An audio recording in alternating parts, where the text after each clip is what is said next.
You see, what Jack very cleverly disguises in his belief system, and what he doesn't acknowledge, and which is undeniably true if you adopt his belief system, is that there is another entity at play here, another conscious entity that is making choices that lead to your suffering.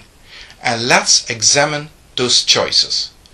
Now, the first choice is in the presentation of evidence. You see, the problem that we atheists have with accepting the grace of Jesus is that we see absolutely no evidence. For starters, no evidence to suggest that your God might actually exist. As far as we know, there is no evidence, and it is more than likely that your God simply doesn't exist. I would even consider it to be beyond any reasonable doubt that your God does not exist, Jack. So there you have it. There is no evidence.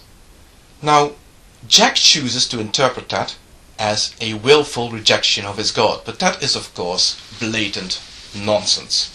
Rejection of a belief does not equate to rejection of the thing that the belief is about.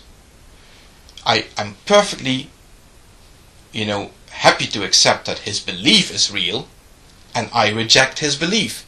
But I can only reject something if I accept its existence. I can say I do not want this thing that really exists. But with regard to his God and the salvation that he claims to have on offer, there is no evidence.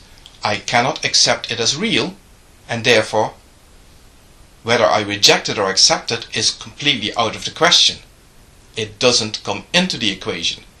And Jack wants it to insist on seeing it as me making a choice, me or any other atheist, Hindu, Catholic even, or Muslim or whatever, making a conscious choice to rebel against his God. And that is nonsense.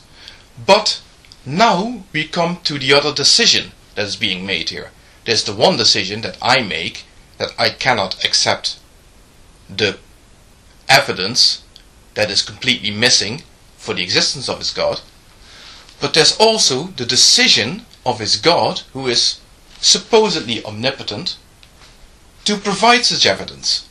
And now, of course, the Christian apologist would put forward the idea that that is in order to give you free will so you can choose to love God back the way he loves you. And therein lies the rub. There is where the evil, the immorality comes in. You see, who benefits by this? It's God. God created this lack of evidence. He withholds this evidence so that we can freely choose to love him, but that is for his own gratification. So we can love him, so he can feel loved.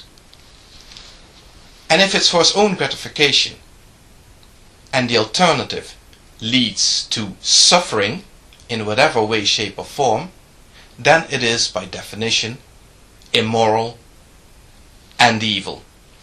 And again, Jack then needs to accept responsibility here, because he is being complicit.